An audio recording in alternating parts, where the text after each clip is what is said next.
que eu trouxe aqui nesse timeline para vocês terem uma ideia? Vocês já tiveram as palestras de CAR-T, então eu vou falar rapidinho. Então, aqui, ó, no começo da década de 90, o primeiro CAR-T, a primeira versão, né, a primeira geração de CAR-T, espero que vocês tenham visto as gerações de CAR-T. A segunda geração de CAR-T, cerca de 10 anos depois, aqui a gente tem 2002, e aí vai, né, 2004, segunda geração com 4-1BB, que é a geração que a gente usa hoje. 2017, né, o primeiro estudo clínico, o início do primeiro estudo clínico, e aí o mais bacana disso, 10 anos depois, a gente tem aqui o primeiro produto aprovado, né? Então, isso é muito rápido quando a gente pensa numa terapia celular, né? Toda essa evolução que aconteceu. E aí eu foco aqui para o Brasil, né? Eu coloquei aqui embaixo. Então, para vocês terem uma ideia, a gente começou o projeto de CAR-T em 2015. E aí, em 2019, a gente tratou o primeiro paciente aqui, tá? E agora, em 2023, a gente vai iniciar, estamos iniciando o nosso estudo clínico. E aí, a gente teve a pandemia aí no meio, né? O que nos complicou, e a pandemia, na verdade, fez com que a gente investisse não em produção, mas sim em infraestrutura. Então, vocês tiveram a palestra sobre o Notec, o Notera, não sei se vocês foram lá por fora dar uma olhada, mas isso tudo veio possibilitar esse estudo clínico agora que começa esse ano, tá? E aí o alvo é o CAR-T, desculpa, é o CD19. E aí o porquê do CD19, eu espero que vocês também tenham visto ao longo do curso, né? Então, o CD19 só expresso em células B. E os estudos clínicos feitos lá fora já mostraram, né, que tem excelentes estudos, tem excelentes resultados clínicos, né? Então, aqui a gente tem resposta completa, por exemplo, 58% para o Zuma-1, 39% para o Juliet, e o Transcendent, aqui 53%. Então, mostrando que realmente é efetivo. Pacientes que não tinham nenhuma outra opção terapêutica, né, começam a responder com essa terapia de CAR-T. Esses resultados são para linfoma, que é um pouco mais difícil de responderem à terapia com CAR-T. E, então, assim, a gente também escolheu o CD19, né, no nosso desenvolvimento, né? Então, como eu falei para vocês, começamos em 2015 desenhando o vetor, produzindo os vírus, como vocês viram com a palestra da Genô. Continuamos investindo ainda na nossa plataforma de vírus, né? Então, e isso possibilitou o primeiro paciente em 2019 e agora o início, né, 2024, 2023, né, a gente está começando aí o nosso estudo clínico. A gente não recrutou ainda os pacientes, mas já está tudo pronto, tudo aprovado, né, para que a gente realmente inicie. Bom, e aí, essa plataforma, para a gente ter uma terapia CAR-T, como a da NK, que eu vou mostrar daqui a pouco, a gente precisa de pelo menos 2 plataformas. Então, aqui em Ribeirão, a gente precisava isolar a célula, expandir a célula e também ter a modificação da célula. E a modificação, como a Genô mostrou para vocês, essa plataforma aqui, lentivírus, e aqui a parte da produção de expansão de CAR-T. Bom, essa é a nossa estrutura do nosso vetor. Então, como eu falei para vocês, é uma segunda geração, parecido com aqueles 2 que estão hoje, né, disponíveis como um produto comercial aqui no Brasil. A gente tem um SCFV, que é daqui da instituição, seguido de um 4-1BB CD3-ETA. E, como a Genô falou, a gente usa um lentivírus para produzir esse CAR, tá? Aqui são os resultados dos nossos pacientes, que talvez vocês já tenham visto isso, então vou passar bem rápido, então mostrando tratamento com as nossas células, né? Com esse nosso vetor aqui no Brasil, a gente tem uma excelente resposta para leucemia. Então, aqui em azul, vocês veem os pacientes que tiveram resposta completa, e para o linfoma, os pacientes tiveram resposta completa e alguns tiveram progressão da doença. Como eu mostrei para vocês, isso é bem normal, principalmente para linfoma. E são pacientes de estudo compassivo, significa que eles foram extremamente tratados, né, e não tinham mais nenhuma opção terapêutica. Esses dão dados antes da aprovação do nosso estudo clínico. O nosso estudo clínico agora vão recrutar pacientes em até 3ª linha, tá? Bom, então é uma terapia maravilhosa, né? Acho que vocês estão aqui no curso, muitos de vocês, por curiosidade em conhecer essa terapia com CAR-T, e realmente ela funciona, a gente não há dúvida disso. Mas o que eu queria trazer hoje para vocês é que ela tem algumas limitações ainda, né? Então, a gente não pode simplesmente parar. E aí, o nosso objetivo como pesquisa na instituição é buscar outras inovações, né? Para a gente superar os problemas que a gente tem hoje atualmente. Então, quais são alguns desses problemas, né? Primeiro, CAR-T não funciona bem para tumor sólido. Então, vocês veem que a gente tem são 6 produtos hoje aprovados, os 6 para doenças hematológicas, né? A gente não tem nada para tumor sólido ainda com CAR-T. O problema, né, de usar CAR-T também para tumor sólido são os que a gente chama off-targets, né? É muito difícil um tumor sólido ter um único antígeno que você consegue eliminar ele inteiro sem você causar nenhum dano em nenhum outro órgão. Diferente do CD19, que você elimina as células B, tanto saudáveis quanto as neoplásicas, tá? Mas aí, ok, a pessoa não tem tanto problema ficar sem célula B. A gente tem também problema do escape, né? Que é quando a célula tumoral para de expressar o antígeno. Então, isso pode acontecer também com o CD19, que esses pacientes param de expressar o CD19 e aí o CAR-T não consegue mais identificar. No caso de CAR-T, a gente tem os side effects, né, que são as complicações pós-tratamentos, que são que a gente chama de CRS, que é a chuva de citocinas, quando os pacientes produzem muitas citocinas, e aí eles precisam ser tratados, senão eles podem vir a óbito. E neurotoxicidade, também é um efeito colateral grave da terapia com CAR-T. E um outro problema é que, como vocês viram ao longo do curso, é uma terapia autóloga. Então, para cada paciente é um produto. A Amanda deve ter mostrado isso para vocês. E isso encarece muito o processo e toda a dificuldade de se produzir, né? Você tem bastante custo e dificulta. Bom, então, como melhorar isso, né? Então, como que a gente vem pensando em talvez não vamos conseguir resolver todos esses problemas que eu citei para vocês, mas pelo menos alguns. Então, uma das nossas ideias é de transformar essa terapia, que é autóloga, né, numa terapia alogênica. Então, aqui, por exemplo, a gente tem como que é uma terapia autóloga, o paciente, né, são as células dele que são retiradas e são, então, modificadas e volta para ele mesmo. E aí eu tenho um tempo de produção. Nem todos os pacientes conseguem esperar esse tempo de produção. Muitos desses pacientes também são muito tratados. Eles não têm células T saudáveis. Então, a gente tem falha na produção, tá? E eles não conseguem receber o produto. Então, a ideia é ter um doador saudável, que aí você consegue escolher, ter uma célula ótima, tal. Você modifica essa célula, você expande, e aí essa célula serviria para vários receptores, né, para vários pacientes. Então, você consegue caracterizar tudo. Então, o paciente já ficaria esperando, a célula estaria pronta para o uso, ele não tem que esperar a manufatura. Então, os pacientes graves, né, teriam uma vantagem, né, dessa célula. E por ser uma produção para vários pacientes, né, um lote único de produção, vários pacientes, isso diminui o custo. Tá? Então, essa é a ideia. E aí temos várias células que podem ser utilizadas como forma alogênica, né? Então, talvez vocês tenham visto isso durante o curso. A gente tem as células NK, a gente tem as gama-deltas. No caso do meu grupo, a gente vem focado nas células NK, tá? E eu vou mostrar um pouquinho para vocês as características das células NK. E como eu falei para vocês, né? Então, o doador, você consegue escolher o doador, que é diferente quando você está no autólogo, que é o paciente que chega, né? Então, para eu escolher o doador, eu posso checar as características, qual a característica daquela célula que, para mim, é boa. Ela expande bem, o que ela expressa. Então, tudo isso eu consigo selecionar em laboratório para já começar com a melhor fonte que eu tenho ali em mãos, tá? E se a gente comparar as células NK com as células T, né, as células NK, elas são um pouquinho diferentes, são parecidas, mas são diferentes. Então, ela faz parte do sistema imune inato, tá? Diferente das células T, que é do sistema adaptativo.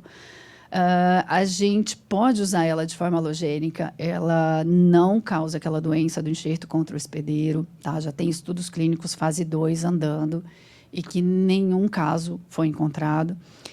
E ela, acho que o mais principal, ela tem receptores dela mesma, tá? Além do receptor artificial que a gente vai colocar, que são receptores que induzem a morte. Então, você consegue uma ajuda dela, né? Ela, além do receptor CAR, a gente usa também os receptores da própria NK, tá? Já um pouco diferente da T, que a T vai fazer o reconhecimento exclusivamente pelo CAR. E aí, se o antígeno tiver uma diminuição na expressão, você perde o efeito daquilo ali. Bom, então aqui, né, resumindo as vantagens dessas células NK, né, então aqui no desenho, então, ó, eu tenho minha célula NK e eu posso colocar o CAR, que é o que vai direcionar para aquele antígeno que eu quero, mas eu também tenho vários outros receptores, né, que eu posso usar para aumentar a potência, né? Então, pelo nome dela mesmo, né, Natural Killer, ela já chega ali para matar. Então, a ideia é que ela seja mais potente e que ela seja talvez uma arma contra os tumores sólidos que a gente não tem bons resultados com as células T. Aí eu falei só vantagens para vocês das células NK. E aí enfim, se vocês forem olhar na literatura quantos estudos clínicos tem de células NK-CAR, aqui no caso, porque eu peguei a figura, são poucos. Tem 23 estudos em andamento. Se vocês fizerem essa mesma pesquisa com células CAR-T, ixi, sei lá, hoje deve estar mais de 400 estudos, né? Então, por que tem essa diferença, né? Por que ela é tão boa, mas por que temos poucos estudos clínicos, tá? Então, aqui, só para vocês terem uma ideia, a grande maioria dos estudos estão em fase de pesquisa, né? Ainda não estão em estudo clínico. Estudo clínico, a gente tem 7 estudos em fase 1, 8 em fase 1/2 e apenas 1 estudo em fase 2, né? Enquanto a gente já tem 6 produtos de CAR-T aprovados, que já passaram por todas essas fases. E aí são alguns probleminhas que a gente tem com a NK. Então, apesar dela ter muitas vantagens, a gente tem algumas dificuldades. A maior dificuldade que a gente tem com a célula NK hoje é que a gente não sabe direito qual o melhor método de expansão dela. Então, hoje a gente expande a T muito bem, muito fácil. A NK nem tanto. Estamos ainda apanhando bastante para conseguir uma boa expansão com a NK. Outra coisa, a NK, diferente da T, a gente, como vocês perguntaram para a Genô, é do vírus, você põe vírus, tal, o vetor não viral. A NK, ela de natureza, ela já é resistente a infecções virais, né? Então, é muito difícil fazer a transdução da NK, como a gente faz na T. E aí, a gente tem que partir para outros vetores, não virais, enfim. A gente precisa ver o que funciona melhor nelas, que eu vou mostrar isso ao longo da aula. Além disso, né, o que a gente tem de desenho de CAR, que são aquelas moléculas coestimulatórias que disparam, ativam a célula, foi tudo feito para a célula T. Não necessariamente funciona bem célula NK.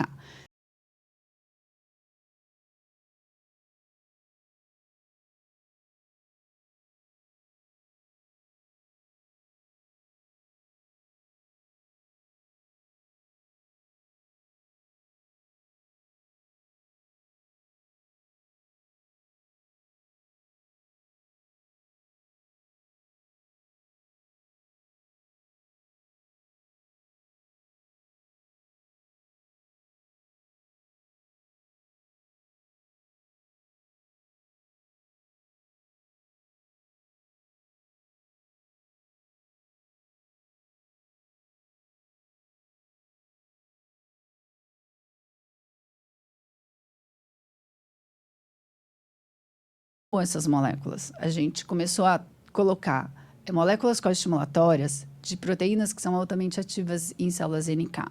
Então, a gente muda a estrutura. Então, aqui, por exemplo, é a região que fica para fora, que é o SCFV.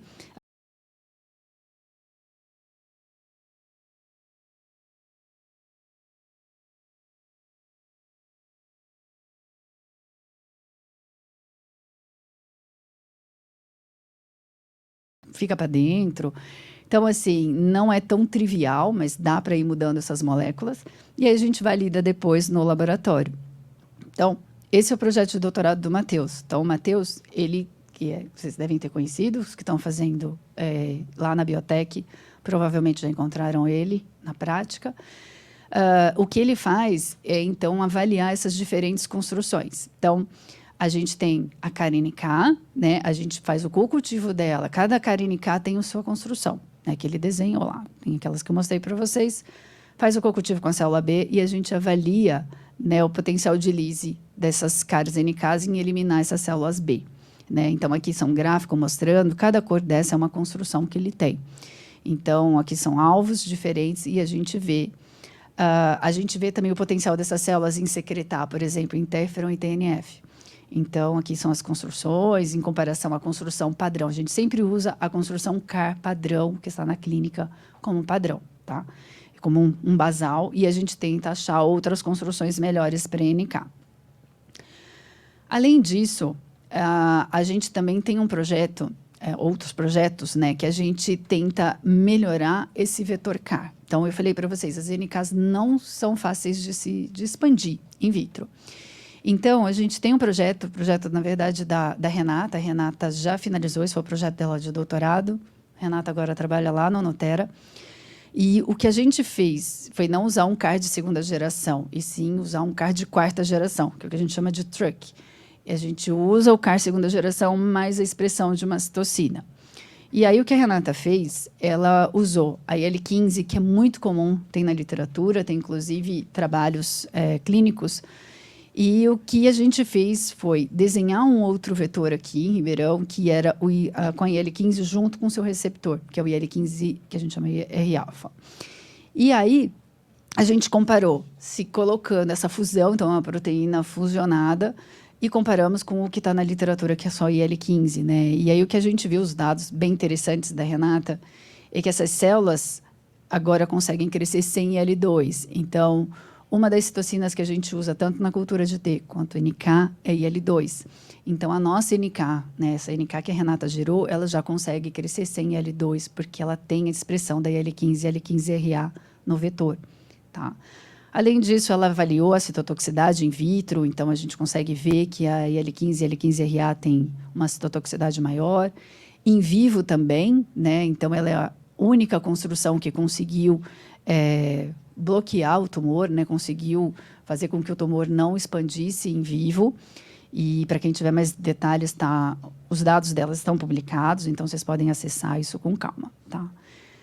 Outra construção, também de quarta geração, é uma que a gente tem com o IL-27, que é uma outra citocina, que também a gente vem trabalhando bastante. A gente avaliou também a citotoxicidade, o crescimento, e aí a gente consegue ver também que a IL-27 consegue bloquear a progressão tumoral, não tão bem quanto a IL-15 e IL-15RA, mas o que nos aparenta é que ela é muito citotóxica, então ela tem uma ação muito forte, mas ela entra em exaustão, né? E esses trabalhos acabaram de ser submetidos para publicação, então em breve a gente deve ter uma publicação.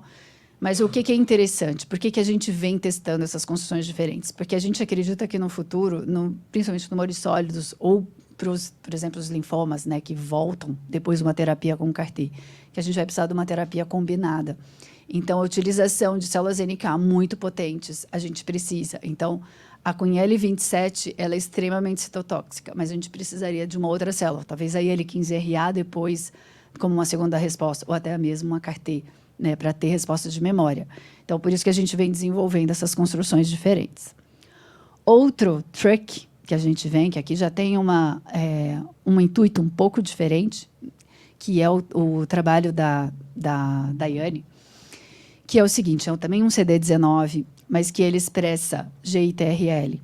GITRL, pela literatura, ele bloqueia a ação de Tregs. Então, se a gente pensar em tumores sólidos, por exemplo, um dos motivos que a célula CAR-T para sua ação, provavelmente a NK também, é que as Tregs não conseguem mais deixar aquela célula ativa. Ela perde toda a ativação, ela inibe. E a ideia é você ter um truck que você coloca o CAR e que você também inibe a Treg. E aí, o outro interessante para NK é que GITRL também faz ativação na própria NK. Tá? Então, a gente conseguiria, durante a expansão, ativar a nossa NK e, em vivo, bloquear as Tregs. E aqui são os dados da Daiane, né, mostrando, então, a expansão dessas CAR-NKs, né, in vitro, expressão do CAR e do GITRL, e aqui a citotoxicidade, né? Então, a gente vê que há um leve aumento da citotoxicidade quando a gente utiliza o GITRL em comparação com os CARs que a gente não tem GITRL. Tá? Esse trabalho ainda está em andamento, ela ainda precisa testar em vivo, mas que já vem demonstrando uns resultados bem bacanas in vitro. Bom, aí tumores sólidos, né? NK para tumores sólidos. A gente tem uma construção que é contra GD2, tá? E GD2 ele pode ser utilizado aí a uma gama de tumores que expressam, claro, GD2, então glioblastoma, melanoma, por exemplo. Então, o princípio é o mesmo, né? É você fazer as CARs-NKs e avaliar o potencial citotóxico dela contra essas células-alvo. Então, aqui em diferentes tempos, né, em diferentes concentrações, a gente observa aqui em vermelho, a gente tem também nessa versão do GD2 duas construções, uma construção só com GD2, um CAR de segunda geração, e um CAR Truck de quarta geração, que é GD2 mais GITRL. Então, a gente vê novamente aqui o CAR com GITRL, ele é mais potente in vitro, pelo menos, né? Então, a gente consegue ver isso em quase todos os experimentos dela, tá? Se repetindo o mesmo que a gente observa com CD19, feito pela Daiane. Bom, um outro alvo para MAGE-A4, que talvez vocês tenham visto também na palestra do Lucas, que a gente também utiliza em células T, e aqui eu estou mostrando os dados para vocês em células NK. Esse é um vetor muito interessante, porque, como vocês veem, né, a gente só consegue desenhar um CAR, que ele vai estar lá na superfície, ele só vai reconhecer antígenos que estejam presentes na superfície da célula. E alguns antígenos tumorais, né, que podem ser ditos mais específicos, mais expressos em células tumorais, eles são expressos intracelular e não na superfície. E aí, como você detectar esse tipo de antígeno utilizando o CAR? E aí, a gente tem uma colaboração com a Universidade do Japão, que eles desenvolveram um CAR para uma proteína que chama MAGE-A4. Essa proteína, ela é muito expressa em vários tipos de tumores, e quando ela é expressa, essas células são, então, apresentadas via HLA, tá, na superfície da célula. E o que eles fizeram foi desenvolver um anticorpo contra essa junção. Então, o anticorpo deles foi desenvolvido aqui contra essa junção HLA1 e MAGE-A4. E aí, com base nesse anticorpo, nós desenhamos o CAR. Então, hoje a gente tem um CAR, que é aqui, mostrado aqui na figura, que vai reconhecer essa junção aqui. Uma vez a célula apresentando isso lá para fora, o CAR consegue, então, reconhecer e aí a célula é ativada, tá? Então, a gente está usando o NK para a gente ver, e aí a gente tem aqui, né, os resultados de citotoxicidades, então a gente consegue mostrar quando a gente trata com a CAR NK anti-MAGE-A4, que a gente consegue eliminar células que são MAGE-A4 positivas, tá? Então, aqui a gente faz várias linhagens, várias concentrações, e a gente sempre observa maior citotoxicidade, né, com as células CAR. Quando a gente não tem o CAR, a NK não consegue matar aquela célula-alvo. Tá. Bom, aqui são os dados em vivo que a Saira fez. A Saira não está aqui, então vocês não conheceram. A Saira está nos Estados Unidos, ultimamente ela está fazendo uma BEP, e com esse projeto. Aqui são os em vivos que ela iniciou, então foi o primeiro pilotinho dela, né? Então, aqui a gente comparou a NK e a NK-CAR, né? Então, aqui a gente consegue ver a análise das imagens, né? Então, a gente consegue ver que a CAR-NK, ela consegue diminuir aqui, principalmente, o volume do tumor, né? Pós-tratamento. A gente ainda está padronizando esse ensaio, mas que a gente já consegue ter indícios que a CAR-NK consegue diminuir e detectar também em vivo essas células tumorais, tá? Que expressam MAGE-A4. Bom, e uma outra linha, né, que a gente vem desenvolvendo, que surgiu uma pergunta, acho que foi até online, né, o porquê dos vetores, por que usar vetor viral, né? E aí a Genô falou eficiência, e realmente eficiência, né? Hoje o que a gente tem de eficiência de transdução e de manutenção da expressão com vetor viral não se compara com os não virais, tá?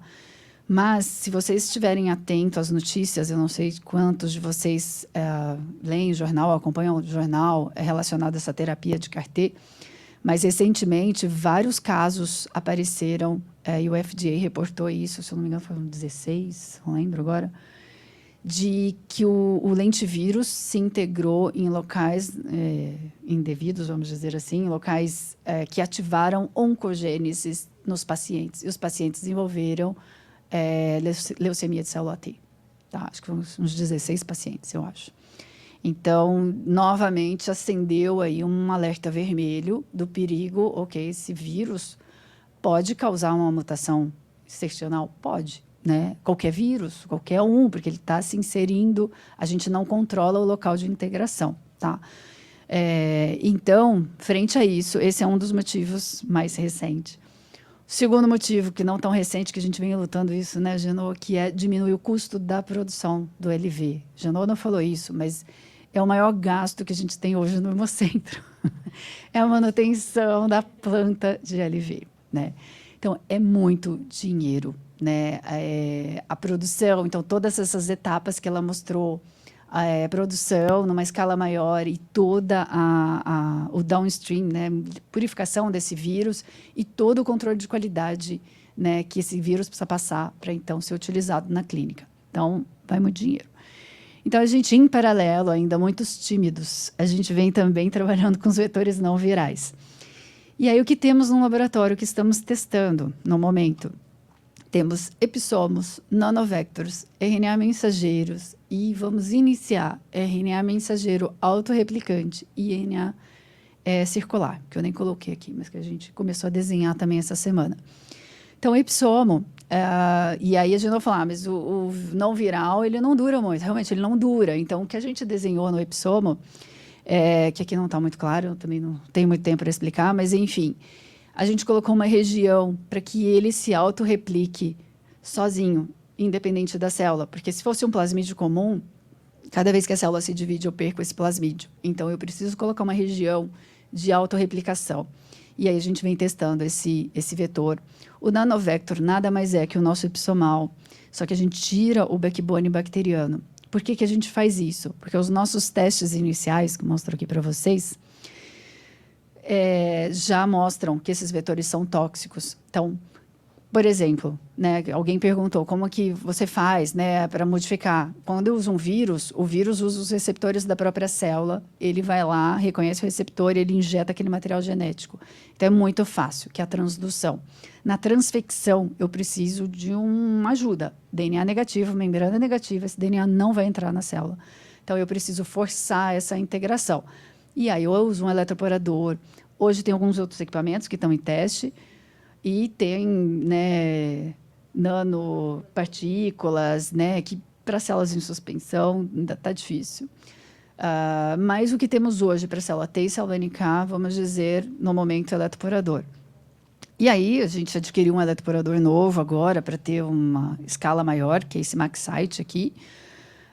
E só que quando a gente testa com os vetores de DNA, que são esses dois aqui, que a gente vê uma alta toxicidade. A célula praticamente morre, né? Então, assim, a gente não sabe por que isso acontece. O que fala na literatura que talvez o DNA por si só, dupla fita de DNA, é tóxico, né? Então, tanto célula NK quanto célula T, elas não gostam muito de DNA. Tá? A gente consegue recuperar um pouquinho depois, estamos tentando, e a gente então resolveu mudar um pouco para RNA. E aí, RNA, vocês podem me perguntar, nossa, mas RNA vai durar menos ainda que um DNA, né? É verdade. Só que a gente tem uma vantagem quando a gente pensa em células NK. A célula NK, diferente, eu esqueci de falar isso para vocês no começo da aula, mas ela é diferente da célula T, ela não expande tão bem, ela quase não expande em vivo. Então, eu posso usar, sim, né, um vetor transitório, porque eu vou modificar minha célula, eu vou colocar no paciente, no camundongo, o que for, ela vai fazer a ação dela e ela vai morrer. Ela não fica muito tempo no paciente, diferente da T. Então, pode usar. E até, inclusive, tem empresas já usando, né? Tem a Capstan, que usa RNA mensageiro para tratar fibrose, enfim, fibrose do coração. Então, é possível, sim. Então, a gente tem um CAR, que é um RNA, na verdade, que a gente vem usando. E a gente mostrou que esse CAR consegue, sim, matar as células-alvo, um CAR de RNA, nas células NK, né? E a gente vem investindo nisso. Esse é o projeto de pós-doc da Mara. Então, claro que a gente quer que esse RNA fique mais estável. Então, a Mara está desenhando um RNA autorreplicante, que vem baseado nessas vacinas aí que a gente teve do Covid, que são RNAs que têm proteínas que fazem a autorreplicação, que mimetiza aquilo que a gente botou lá no epissomo, só que na versão DNA e que a gente viu que era muito tóxico. Então, agora a gente vai fazer uma versão RNA. E RNA circular aí também, que veio como outra classe de RNA, que a gente está ainda avaliando, vendo como que a gente conseguiria usar ele como um vetor, né? Como colocar o nosso RNA-alvo, que a gente quer que expresse, nessa outra forma de molécula, para ver se ela fica mais estável. Então, eu espero que em breve a Mara tem uns resultados aí diferentes, né, para mostrar para a gente. Bom, e aí, esse é meu último slide. Como eu falei para vocês, então, tudo isso de desenvolvimento que a gente vem fazendo no laboratório, né, no Biotech, junto com a cultura celular, a gente vem desenvolvendo essas plataformas. E aí, o nosso grande objetivo desse ano é implementar mais um estudo clínico. Então, a gente solicitou agora um projeto grande, né? A gente submeteu um projeto grande que é transformar a Carinicá, aquele lá do projeto da Renata que eu mostrei para vocês, com IL-15RA, e que vem dando uns resultados bem bacanas, que é a gente, então, ir agora lá, a gente vai transferir a equipe lá para o Notera, né? Então, a gente vai refazer tudo em BPL. Então, a gente já fez prova de conceito que é em vivo, né? Mas a gente precisa agora refazer esses dados, agora de uma forma controlada, junto com o controle de qualidade, para que a gente consiga, né? Se a gente tiver bons resultados, se tiver sucesso, a gente, então, consegue iniciar um segundo estudo clínico, aí não mais uma terapia autóloga, né? Mas sim uma alogênica, né? Para Carinicá. E aí é isso, né? A gente precisa dessas duas plataformas, tanto a da produção da NK quanto a do vírus, né? Descer para estruturas GMP, para que a gente consiga fazer o que a gente fez com a T alguns anos atrás, né? Que é fechar sistema, produzir com todo o controle de qualidade, e aí sim conseguir aí, se Deus quiser, um outro estudo clínico para a instituição. Acho que esse é meu último. Esse é meu último slide, então a equipe é muito maior que isso, né? Então, queria agradecer toda a equipe da Biotech, a equipe da Cultura Celular, que também está ajudando no curso de verão, e né, a todos os outros laboratórios aí que a gente tem, que a gente trabalha sempre em parceria, em conjunto, para desenvolver essas terapias.